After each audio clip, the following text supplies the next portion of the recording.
Hello, and welcome back. This is episode 6. Thank you for returning. I'm here with my teammates, and once again, you can reach us at mappinghour@esri.com, and we hope that you have taken advantage of the recordings that are at esriurl.com/mappinghour. A reminder that you need a login for the remaining sessions, and if you don't have one, then you can submit a request with your survey at esriurl.com/mappinghour. And last time we finished up the first 5 with episode number 5, going through metadata, all that important information that holds this whole infrastructure together, allows everybody to be working along with all of the other elements, the URLs, understanding those strings, the item IDs, the item pages, tags, searching, groups, all that great metadata stuff.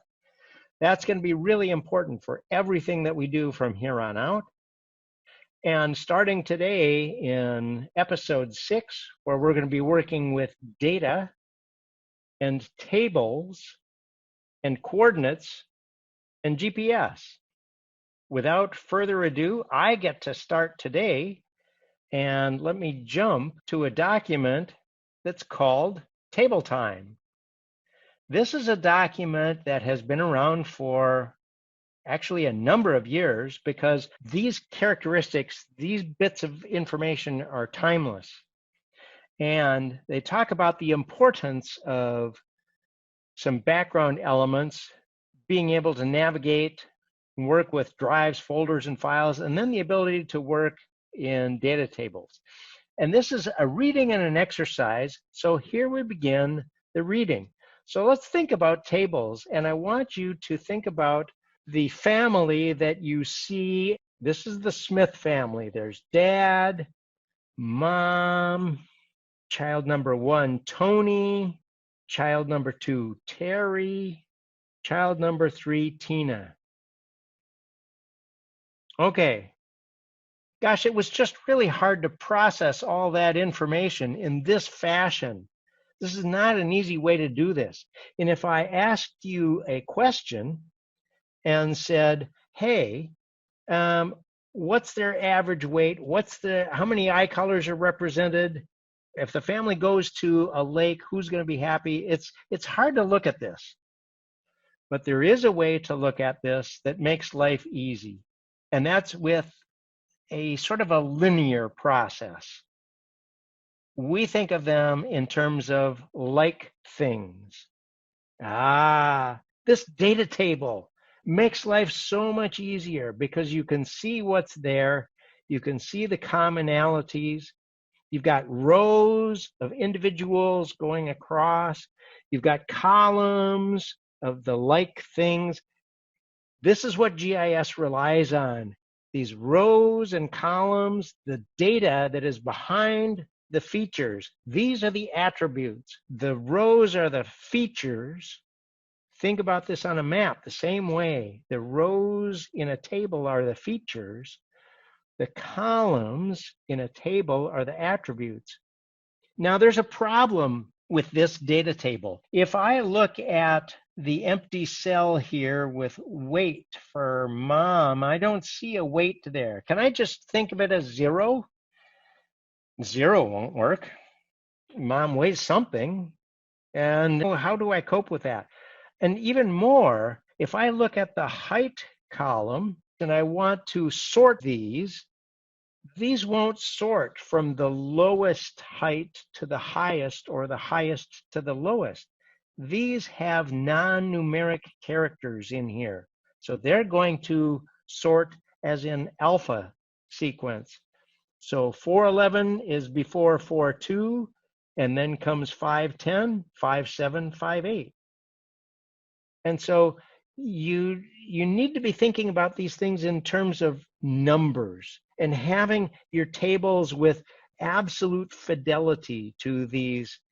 If it's a number field, it can't have anything that isn't numbers in there.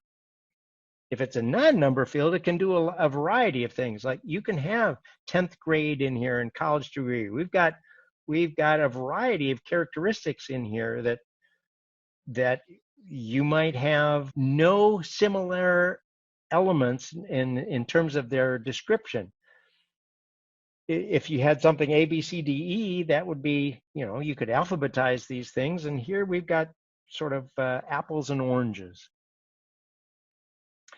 So data tables, when you're working with GIS, you need to be thinking about, I want to have tables with absolute precision in terms of their all numbers. If I've got a numeric field that I want to work that way. And otherwise, I can deal with them as categorical information. What does this allow us then to do? Well, we can think about this like a computer and start thinking about this in terms of a task. Let's focus on task 1 here.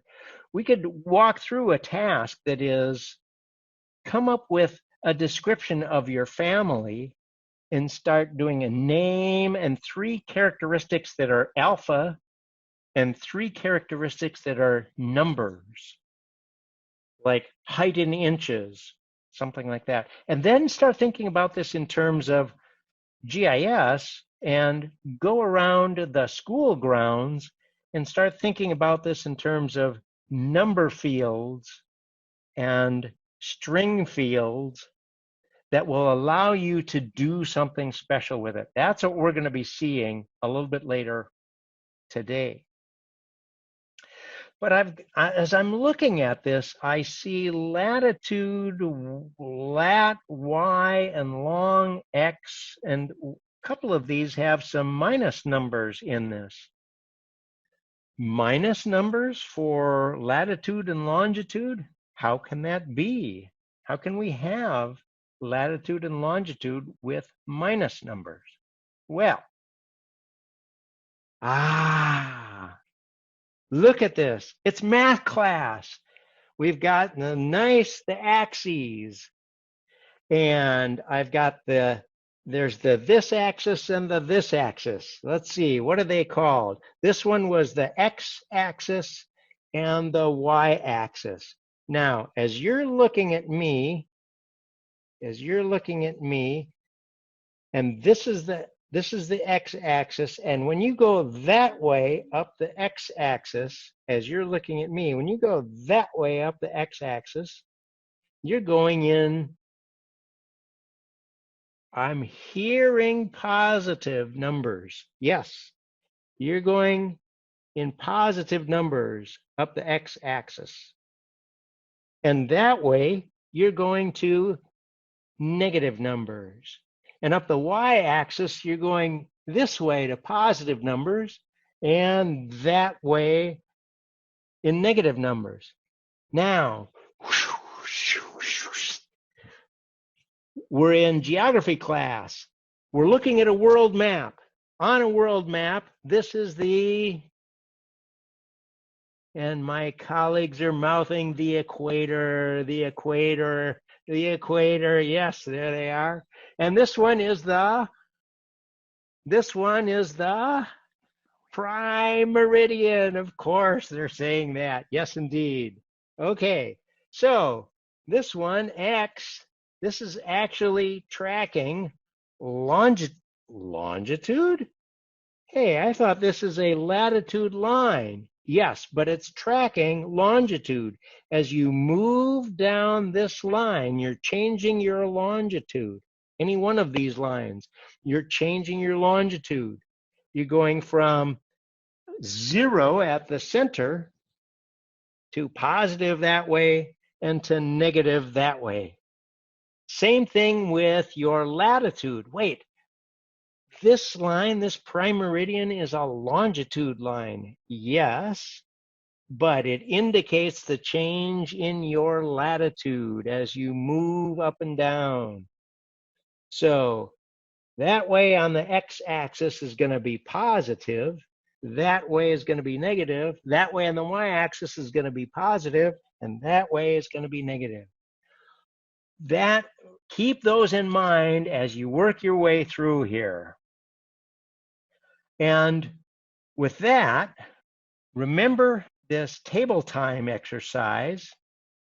There's all this information in here that you can read through, and outside, when you can get outside and take this back to school even, and go through some activities just working with latitude and longitude, X and Y in these data tables. And keep the Smith family in mind as you're thinking. Rows and columns, features and attributes. This is the feature attribute table just like you see in a GIS data set. And that's table time. I'm going to pause it here and turn it over to Kylie. Thanks, Charlie. That was great. So what I want to do now is take this idea of tables and look at how that table can come into our GIS and onto the map. So I'm going to go ahead and start sharing my screen. And you can see you're looking at a map that you've seen before, right? We've talked about this map. This is our last month of earthquakes. It's some data on a map. But what I want to do now is you're going to get a quick review on things we went over the previous episode as well, where we're going to go look at some of the metadata. So if we go to the About tab, you can see more details on this map. So I'm going to go ahead and open that in a new tab, which I've already done, and we can look at this metadata. Well, one of the things you'll see in the metadata is where we're actually getting this information, and it's from the USGS site. Now, you could get the link here, or alternatively, you could just use Google. We know USGS is an authoritative source on earthquakes, so we can just search USGS earthquakes. Well, right here, I can see a page that looks like it might be what I want. I can go ahead and open that page, and I can see some information on the USGS site about earthquakes. Now, of particular interest right now is if I come down and I notice this little section. We have some notifications, feeds, and web services. What those mean is basically it's information that's going to get shared out in a special format, and our GIS can use that. And look, use real-time web services for your own applications. That's kind of what I want to do. So I'm going to go ahead and click on that link, opening it up. Now, what we were just talking about was tables.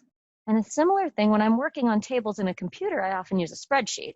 So I see this thing about a spreadsheet format. And let's go ahead and jump in there.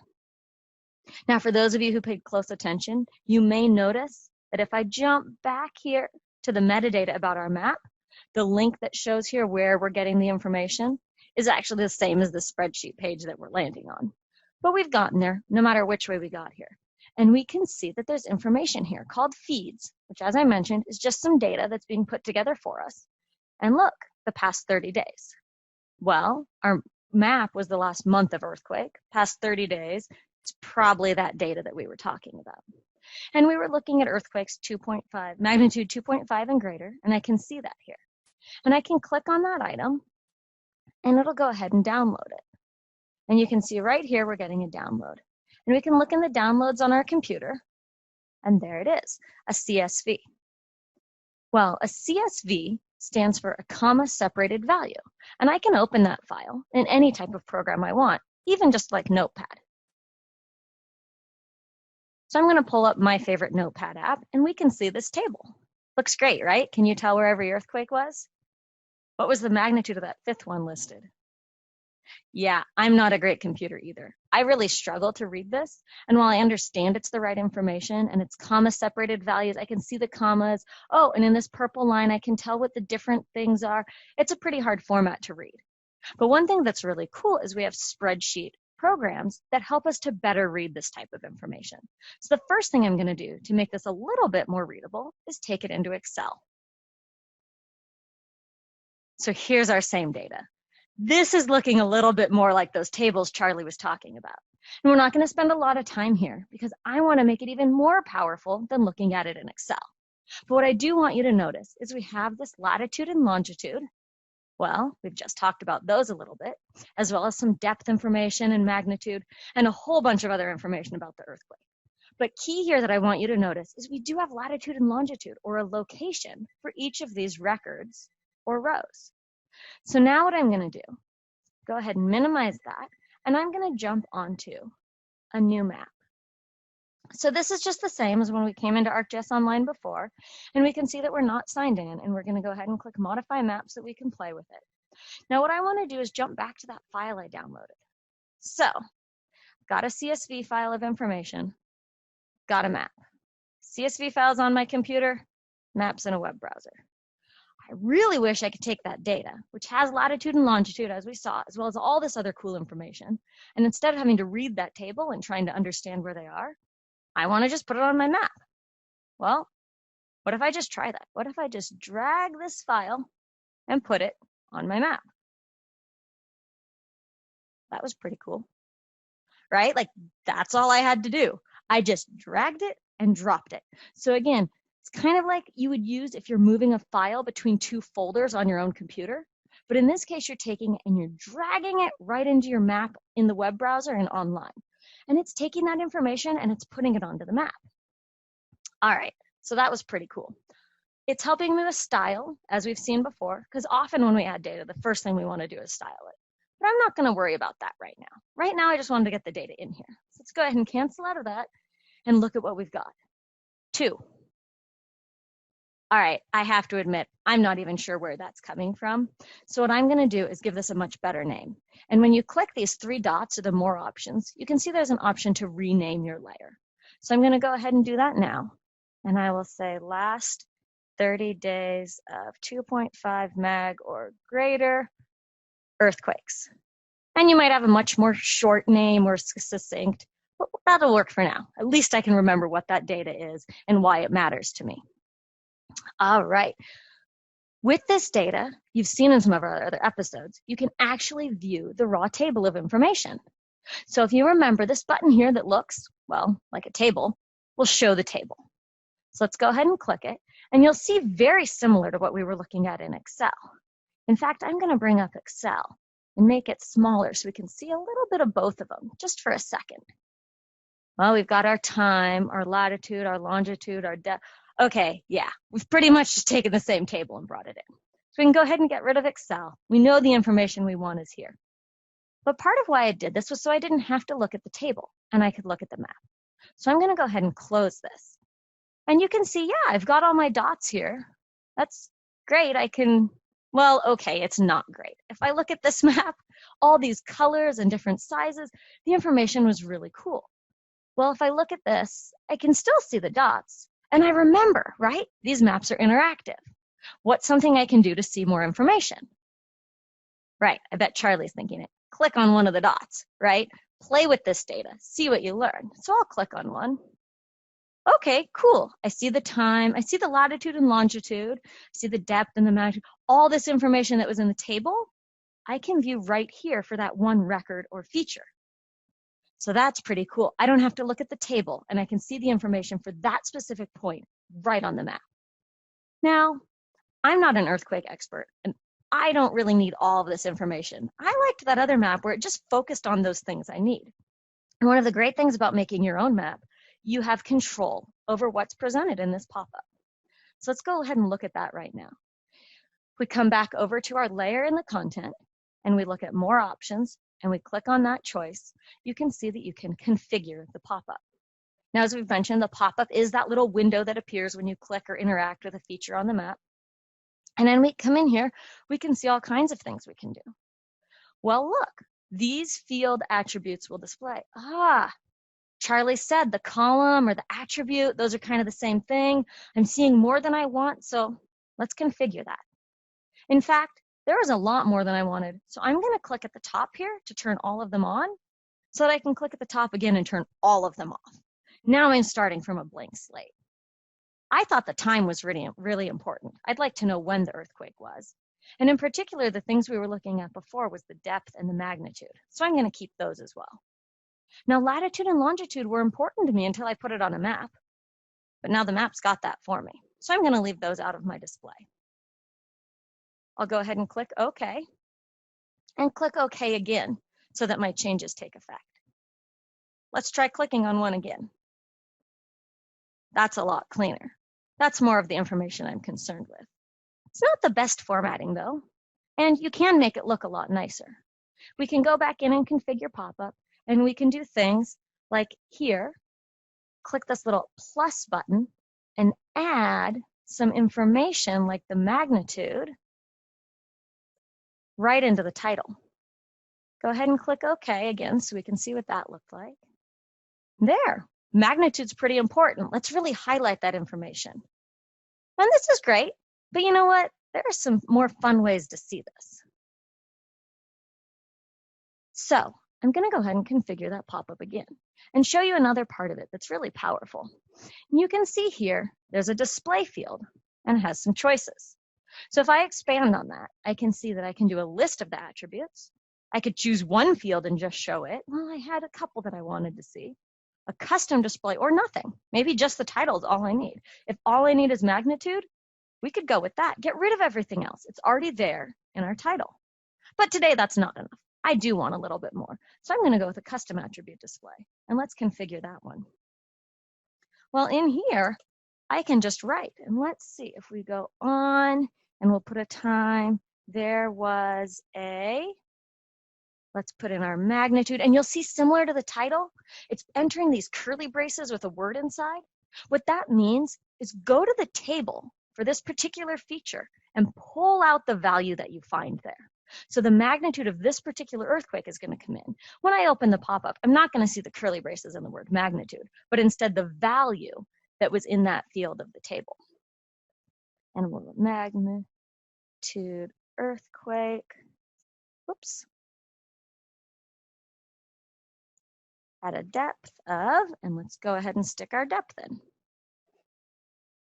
All right, so that gets a little bit better. And I'm going to go ahead and say OK on this. Go ahead and say OK again to really save those changes into our map. And let's see how it looks now. Wow, that's pretty cool. Now, it's interesting that at the beginning of this presentation, Charlie had some statements as lists, right? And it talked about the family and their information all in one line. And he said, it's hard to remember and process that, so we want to go to the table so that we can use all that information and sort on it and process it. And here I've gone the other way, right? We had the table view of just the facts, and I've processed it into a sentence. Well, we had different audiences. Charlie was talking about using the information, finding some statistics. Right now, I'm presenting the information. I'm sharing it. So I want it to be a little bit more fun to read and inviting. So this isn't the view I would use as I was trying to process the data, but it's what someone might want to see as the output of that processing. All right, so we've looked at some of the pop-up stuff, and there's a ton you can do here. I'm not going to go any deeper right now, but there are some great blogs out there, and we'll be sharing some resources on that later. All right, I just have time to show you one really cool thing with the styling, because one thing that was really powerful that we saw in a map in an earlier episode was how multiple attributes or fields of information were used to set what those symbols looked like. So similar to before, we click on that style chat, and you can see the key is right here, choosing what you want to show. Right now, we're just focused on location, which is that latitude and longitude, or where on the map the point goes. That's why you'll see all my points are about the same color. They're all the same size.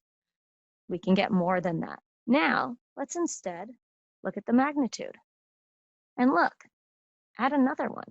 Let's look at that depth, right? Those two factors that we were curious about. And now you're seeing a little bit similar to the other map, but now I wouldn't even need 2 layers. Now, we'll get to this a little bit more later, but notice if we go to this last month of earthquakes, and I'm going to jump back to the metadata, when it was last updated, back in 2017. So it is still a powerful map, but there are things we can do in new ways now. And that's what I'm doing right now. So now I can take 2 attributes from the same data and symbolize based on both of them in one symbol. I wouldn't even have to add 2 layers to the map anymore. Now, similar to before, you can go into the options. You could go in and look at the magnitude or the depth. You could change maybe how you're doing it, pick a different shape. You know, all of those options that you had before, you have still. And we could go into here and we could say, you know what, I would like a different one. I could pick a different fill. Maybe I want mine to go to red and I could choose that. Okay, that's better. And I can play with this. I can switch which way the color ramp goes, what means deep, what means shallow. But the key here is just to understand that you can do this on multiple of those attributes. The one other part that's really cool here that I want to show you in the symbols that can be very important as you're symbolizing data by multiple attributes is to make it really easy to see what it means. And one way I can do that is through transparency. So I'm going to go ahead and increase the transparency on this and say, okay, now you can see that I've made things a lot lighter. But in doing so, the spots where they overlap are visibly darker. Now at a scan, I can not only see, oh yeah, there were earthquakes about this size, but look, right here's really a darker red spot. There's more happening right there. There are more of these overlapping, and those transparencies are adding up to create a darker color. All right, I know I've gotten into a lot here. We looked at finding a CSV, just dragging and dropping it right into our map, configuring the pop-up, and the pop-up is one of the most powerful parts of these maps. It's how you really communicate that data, and you're going to see it used, well, even outside this map viewer in later episodes, and it's going to be awesome. So I'm going to make you wait for that, but really understand those pop-ups, play with them, configure it, try something you don't think you should do. How does it work? And when things aren't going well, just refresh, right? Now, if you're logged in, you could even save where you're at right now, play a bunch, and then be able to refresh to go back to where you were before. I worked not logged in today, just so that I could show that. But you get the idea. All right, I'm going to go ahead now, and I'm going to go ahead and turn it over to Tom, and we're going to look at some more stuff about this. Kylie, that was so cool. I have a question. I'm hoping you can help me out. I've got an activity and a map that I want to basically display the same kind of data you just did. It's actually a GeoInquiries map, and I want to be able to show recent earthquake data on it. I think I know what GeoInquiry you're talking about. Do you? Let me share my screen. Let me see if I guessed it. Let's see. You got it. All right. Earth moves. This is a fun one.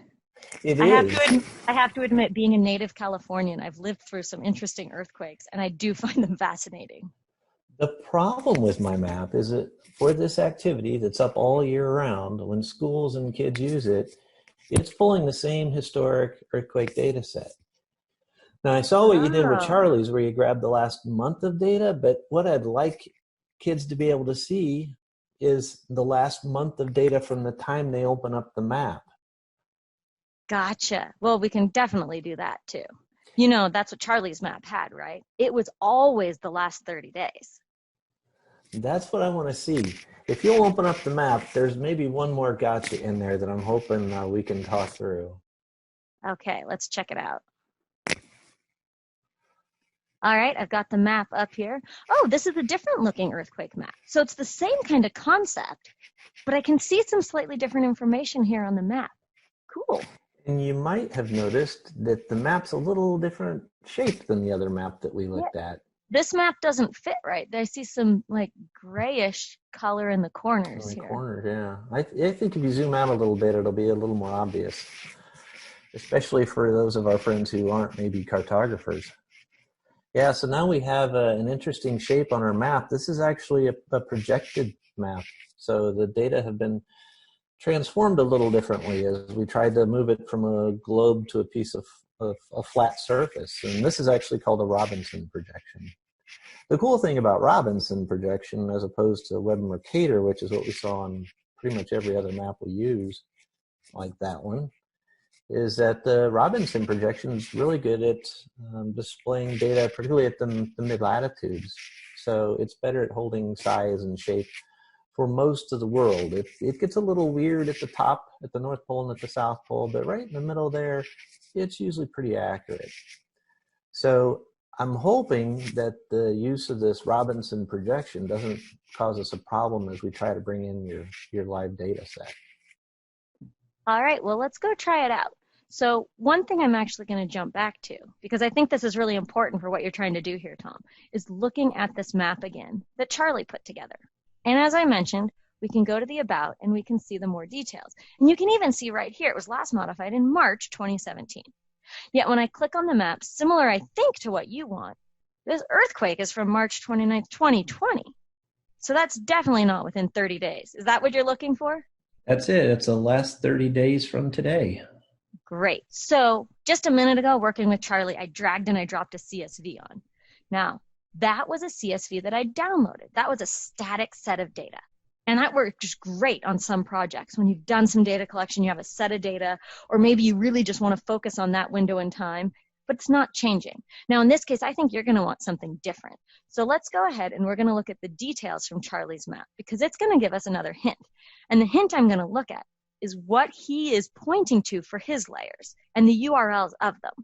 So I'm going to hover the map down here, and you may see at the bottom of the screen, it tells us the name of the CSV coming from the USGS site. So for example, if I click on one and I was to just click it, we're getting a download, right? So that link wasn't something already downloaded. It's actually going out to the USGS site and saying, grab that data right now and use it on the map. So we're going to do something similar for your map, Tom. So if we come in here, I'm going to look at the map and realize that I need to add it. I'm going to have to click Modify Map, just like we have in all the exercises, so that I can actually change what I need here. And I'm going to jump over to the spreadsheet format page on USGS. Right, this is where we clicked download before. It's that same URL that was in the details or the description of Charlie's map. And I have that same link right here that last time, and I can do it again. If I click it, it downloads it. Well, I don't want that now. Instead, I'm going to right-click on that and copy the link address. Okay, so I don't want to break it. I don't want my own copy, which is what a download is. And in fact, if you watch as I'm clicking download, I've now got a whole bunch of these. I can go to my downloads folder. You can see I've got 5 of them. Those are all separate. I could delete one and the others would still be here. I could change one and the others would be the same. That's not what we're looking for. That makes sense then. As soon as you download the data, it becomes static. Right, because I've downloaded it. I've said, hey, I want a copy of that for myself. So let's go back, and I'm again going to click copy link address, just because sometimes I forget if I'd done it. And I'm going to go back over to our map. This is a link, so I can't drag and drop it. Like, that just doesn't work the same. So what I'm going to do now is go to this add menu. And again, you've seen this in other episodes. So in this case, we've done some search before. That's not what I want. Well, I don't want from a file, because that sounds like my computer. And again, we're getting static, right? But there is this add a layer from a web. So that web, URL, those things kind of go together. So let's pick that option. And yep, look right here. We can enter a URL. So you can pick different things. And who remembers what the format was? Tom? What was it when we downloaded it? I think it was a CSV, wasn't it? Exactly. And we're going to go ahead and pick that option. And when we enter the URL, just by pasting it in there, and that, for those of you who don't know, Control V is going to go ahead and take that thing you copied and paste it right in for you. I know sometimes people aren't as comfortable with those keyboard shortcuts. So here you can see it's got that whole URL to the CSV or path to it, but it's not on my computer. It starts with HTTPS and earthquake.usgs.gov. So that's their version of it. And I'm going to go ahead and click Add to Layer. I'm going to wait a second as it works on it. Do you notice? All those dots appeared. And look, wow, it's even doing some styling for me right off the bat this time. So let's leave their styling alone for now, because we did already look at that. And there is one thing I want to make sure you know, Tom, when you do this for your map. And that is, again, we have 2. You can do all the things you did before. You can rename it. You can restyle it. You can create a good pop-up. Everything we did still applies. But there's one really important step when you're working with a feed of data. And that is, Tom, why did you want a feed of data? I wanted it live. Right. That's the whole point. Always the latest data. We want that connection. We don't want a downloaded copy. And the trick to that is here in More Options, there's a refresh interval. Now, what that does is it tells your map how often to make sure it's showing you the latest data. Now, when you've attached to a CSV, it's going to refresh anytime you open the map. It does refreshes at certain panning movements and certain zooming in and zooming out. But what I want to say is, even if I don't touch this map the rest of the afternoon, when I come back in 3 hours and want to look at it, and because maybe there's a major earthquake, I do live in California, while I have this map open, I just want it to be there. And so you can choose to have a refresh interval. And what that means is it'll take the data and make sure it's showing the latest and greatest every so often. Now, go ahead, Tom. So if I left this map open for my students all day long, I could just set the refresh interval and I'd continuously see updated data every time I got a new batch of students in the classroom. Exactly. So you don't have to worry. Did I shut it? When was the last time I panned out? When did I zoom in? Maybe I'm not showing them the latest earthquake. You'll know because every so often, now it's not continuous. You do have to pick an interval, but it's better than never, right? So we turn on that option and you can do an interval, say every 5 minutes is good enough for you. Now living in California, I'm probably gonna want it a little more frequent, and I can even go as low as 0.1 minutes, which is pretty often to get this data refreshing. And that's not really needed here. So we're gonna go ahead and back it up to 5 minutes again and go ahead and click away. Now that is a setting on your layer that saves for you. So it sometimes makes me nervous when there's not a save button to understand what's happened, and I'll go peek again and you can see, yep, it remembered my 5 minutes. So just by setting that, it's gone ahead and saved it. Now again, I'm not signed in, so I can't save the map, Tom, but I want to turn it back over to you. Did you notice what happened when you talk about the projection and where these dots appeared? I saw that. They seem to snap right into place. They did. So that's one of the really cool things with this is that even though it's in different projections, one was latitude and longitude, one is the Robinson projection, because we're using an online map, it helps mesh those two together and you are seeing the points in the correct location. That is very cool, and that does exactly what I was looking for. I appreciate your help. Awesome. Well, I'm not signed in, so I can't save it and share it with you. So you're going to have to watch the video later and recreate it yourself. Not a problem. Thanks, Kylie. No worries. All right, Joseph, it's all you. Take it away. Greetings all. Joseph Kursky here. And what we're going to do in this segment is talk about global positioning systems. I loved what Tom and Kylie and Charlie was showing you earlier. To me, it is exactly why we are so excited about this. You've got live feeds, you can do multiple projections, etc. Another thing I liked about what they were sharing is that they talked about Arthur Robinson and the Robinson projection. Now, he was at the University of Wisconsin, go Badgers, for 33 years in the department. That's quite a significant accomplishment. I think that some of us would love to have a projection named after us. Anyway, but he was one of the best cartographers that I've ever known. I'd actually met him a couple of times. What a huge honor. Anyway, this section here, we're going to talk about GPS, Global Positioning Systems. And one of the reasons why is because it connects so well to what my colleagues have been chatting with you all about. Tables, working with tabular data, latitude, longitude, the fundamentals like Charlie started us off with, data integrity. How good is your data? How do you decide how good it is? Accuracy, scale, field work, tying into getting students out in the field, and the fundamentals of geospatial technology itself. Okay, so there's lots of reasons. First of all, geotechnologies. Let's talk about that term for a bit, ever so lightly. But geotechnologies, location analytics, geomatics, geoinformatics, those are all equivalent terms.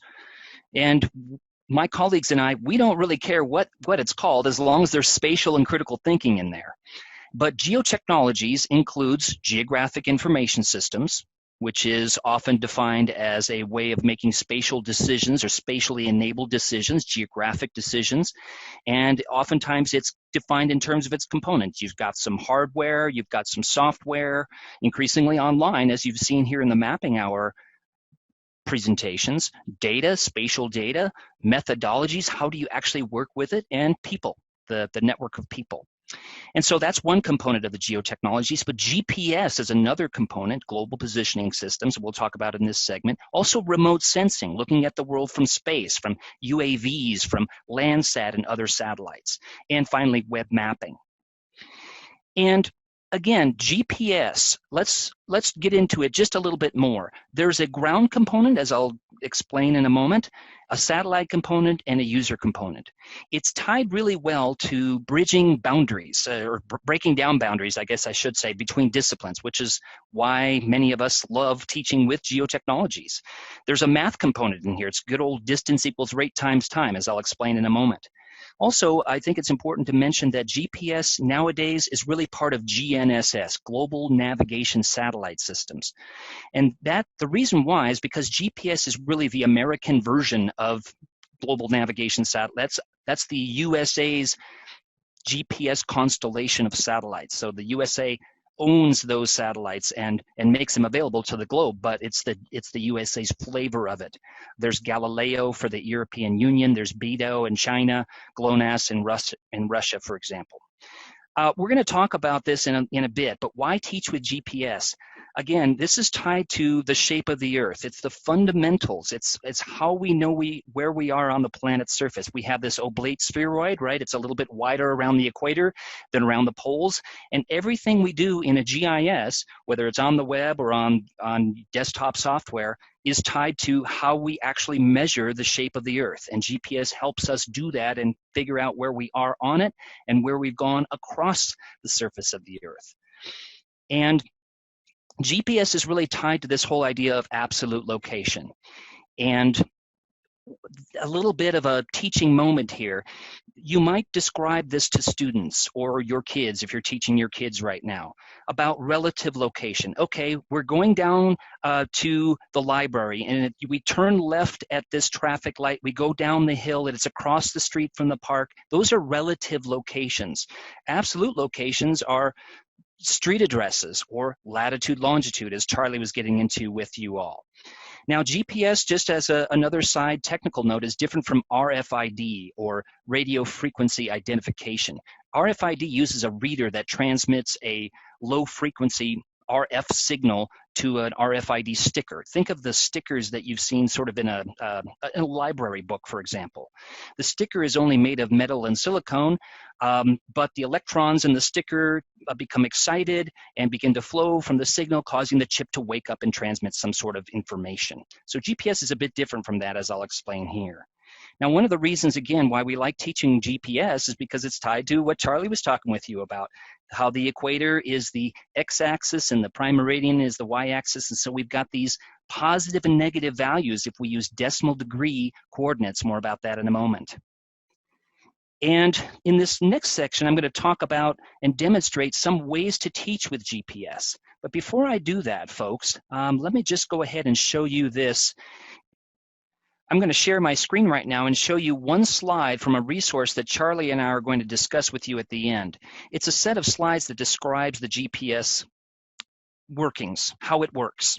And the distance equals rate times time thing, we know how fast the signals are traveling. And basically, it's at the speed of light. So that's the rate. So what we have to do with GPS is figure out a really accurate time, both for the ground system and for the satellites themselves.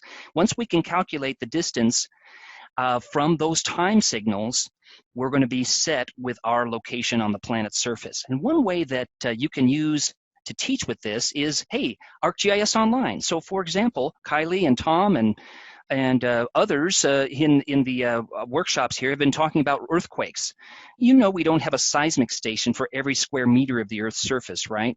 So the way that these earthquakes are listed on the site that Kylie was explaining to you all is preliminary determination of epicenters. And the reason why they say that is because we don't have a seismic station under every square meter of the Earth's surface. All we know is this kind of information. The P and the S waves, the compressional and the secondary waves from an earthquake were received at, let's say, a seismic station in St. Louis. So we know they're in this circle somewhere, or along this circle. Now, they were also received at a different time in this Oklahoma City seismic station, and we know they're on this circle somewhere on this radius from Oklahoma City, because we know when they were transmitted and when they were received. And then there was another seismic station, say at Atlanta, and we know that that earthquake was received at a certain time, and it's got to be on this circle. And so the intersection of all those circles is an area that actually is prone to earthquakes, and that is the New Madrid Fault, let's say. It's at the intersection of all those three circles. Now take that into 3D, you need 4 instead of 3. You need 4 satellites to determine your exact position on the Earth's surface. Now, what do I mean by exact? More about that in a moment.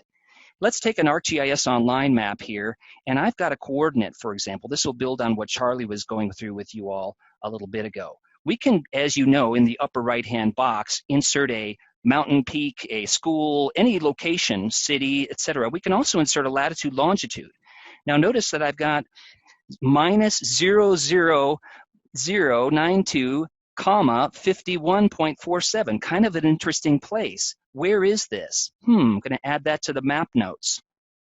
This is the Royal Observatory, okay, in Greenwich. Why is it there? It's there because of the prime meridian, right? It's there because the observatory was there, and the International Meridian Conference in 1884 got together a bunch of countries and say, okay, that's going to be the location for the prime meridian. The equator was pretty much set, right? We had to put it there, but the prime meridian could have really been anywhere. The reason why I mention this is because you can use coordinates to teach these fundamentals about GPS and positioning. So for example, if a student had put positive 00092, it would have been a little bit east, right? It would have been in positive zone. It would have been in the Eastern Hemisphere. So sometime, coming back to what Kylie was going through with you all, your table of data, if you've got a missing or an included minus where you should have had a plus or vice versa, and your points are over in Kazakhstan somewhere, then it's a teachable moment. You say, oh, did you miss the deleting minus sign if you're in the southern hemisphere or the western hemisphere? You need to have those negatives on there. Inside that map, I put a place marker. You know how to do that in ArcGIS Online. And I've added something that Charlie and I get really excited about, and that is the graticule. It is a grid of latitude, longitude lines. And you can see here that it is at 1 degree of latitude, longitude mesh. And then when I zoom out, remember that visibility? And when I zoom out, it's only giving me the 5-degree grid. The nice thing to teach about this is, why aren't these perfect squares? Where are they perfect squares? They're going to be perfect squares if I scroll down toward the equator, right? They're going to be more and more of a perfect square. And so there's another way that you can teach about why the longitude lines converge and they're converging at the poles. Another thing that we wanted to mention here that we feel is important when teaching about these concepts is when you get data from your GPS device or from your app on your phone, and we'll talk about that briefly in a moment, you're going to get several kinds of data. One of which is going to be a waypoint. A waypoint is something that you saw this with Kylie a moment ago, where you can attach additional information like a photo, but it's sort of a virtual stake in the ground. I want to put a point right here. I can do that with my phone. I can do that with a GPS unit. So that's a waypoint, a place that you actually want to mark. You will also get from various devices and tools a track. So this is a sort of a virtual breadcrumbs that drop along at certain intervals that you can change in terms of, you can drop them every second, you can drop them every meter, you can adjust all those things. But this is basically where I've been, and that's what GPS also provides you. What you're also going to get are a set of track points that connect the track line. Okay, so each of these is useful. It's not like one is better than the other, but you get different kinds of data in these. In this case, I've got 164 track points, right? I'm just opening the table. I've got one feature only in the track line, and then I've got one thing in my map notes. Okay, so track points, track line, and waypoints.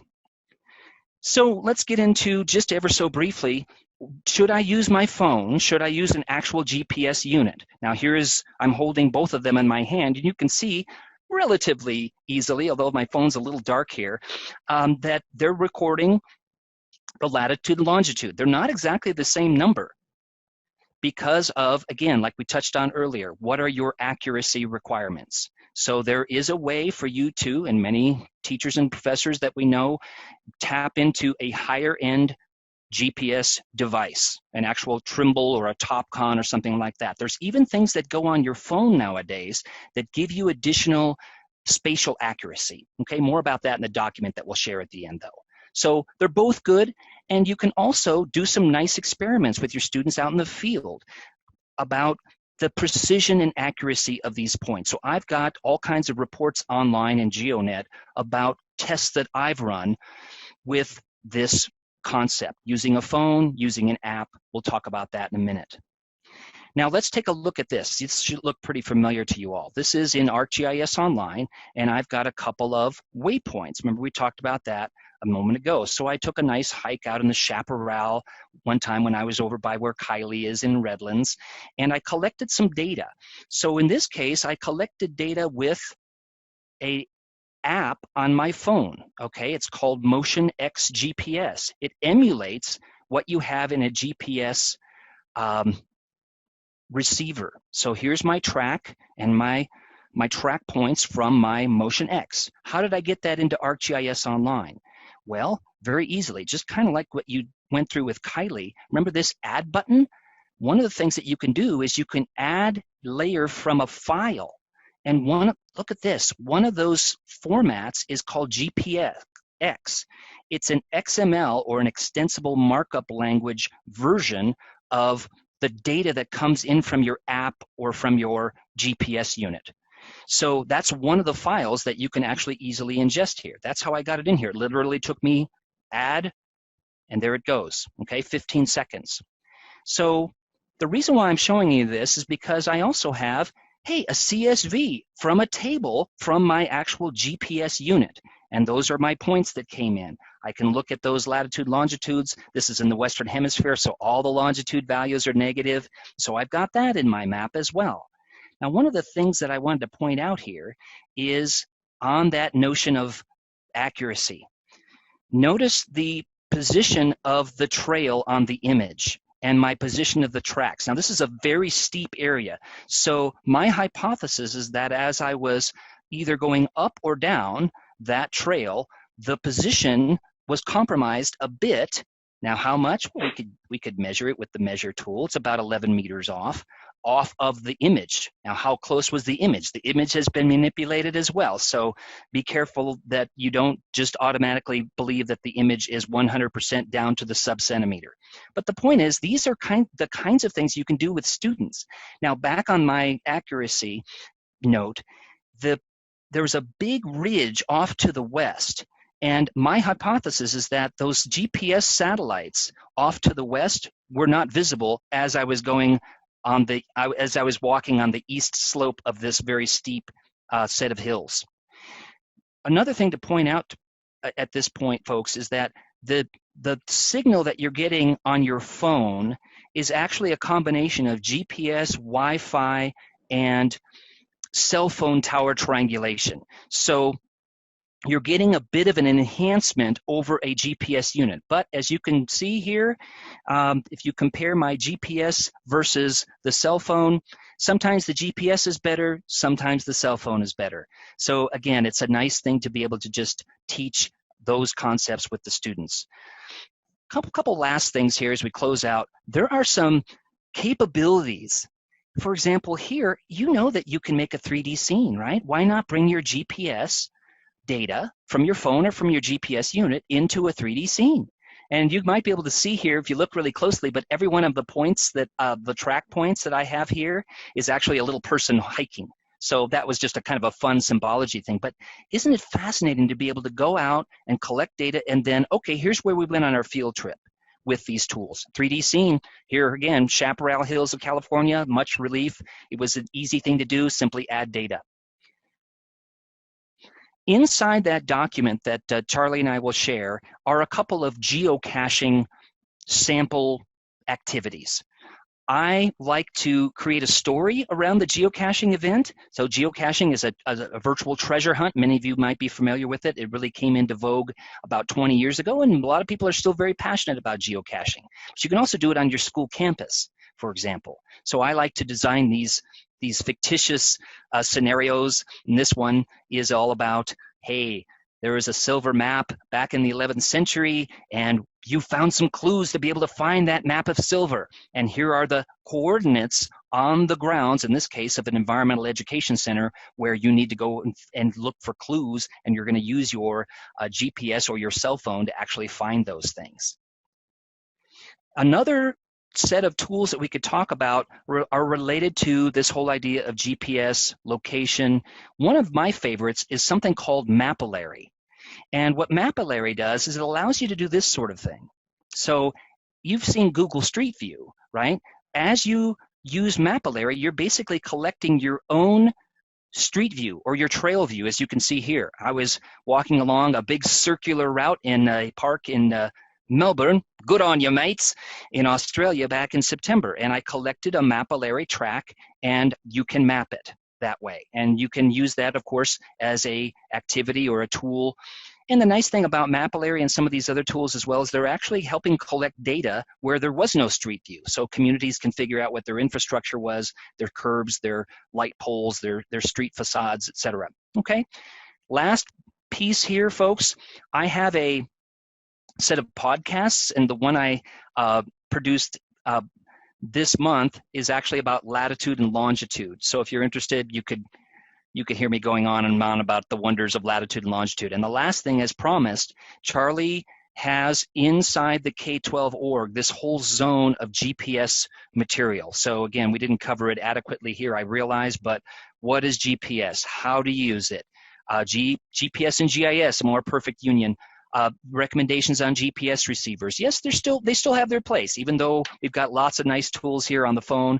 We'll talk about Survey 123 and a couple of others down the road here in the mapping hour. So I'm going to close it off there. I hope that was valuable, just as a bite-sized, gluten-free chunk of GPS, and look forward to hearing your comments. Thanks. All right. So what did we go through? Data, tables, coordinates, and GPS. Simple names, some really important concepts here. Data tables with rows and columns, features and attributes, and you can see them in an earthquake table and in a GIS table on the map. Coordinates and the decimal degree structure, that's what allowed the software to be able to drape those earthquakes onto the map, that Kylie somehow magically had them go in the right place because they were in a decimal degree format, and the software is able to read that and make sense of it. And GPS that everybody's going to be living with from now on, and the waypoints and tracks that are important for all of the context of what you're doing on the map. And some resources here from the K-12 organization. If you were really interested in looking for that table time document, there's the URL for it. And the recent quakes map that Kylie was working with, you can see at that address. One of the really interesting things in preparing this set was thinking about the high school and middle school competition. In that competition, students have been generating their own data and bringing it into the map. And so you can see how they've been doing that. And at esriearl.com/mapping hour, at our hub site for the Mapping Hour series, remember, you'll find the other videos. And once again, if you need a login, that's where you can get it. Over on the right-hand side, we've got one of the sites from which you can find a variety of really interesting activities and lessons. The Teach with GIS site. There is an interesting one about adding point data. And this is a nice, pretty simple one, pretty straightforward. Might be of interest for you to at least to go in and take a look at that, possibly even to get access to it. And then if you really want to dive in deeply with GPS, this is the zone where you can see Joseph's GPS resources. Now, let's see. Looking at this from last time, I can see that this is in the education org. This is an ArcGIS online org. There's the home, and here's a group. So this is in a group. The group has its 32-character ID string, and you're in the overview section of it. Hey, I can read this. I was in the last class. I can read the metadata. That's why it really matters. So that's where we have been. And now you get to go out and practice. All right. Thanks for joining us. We'll see you next time. Bye. Bye-bye.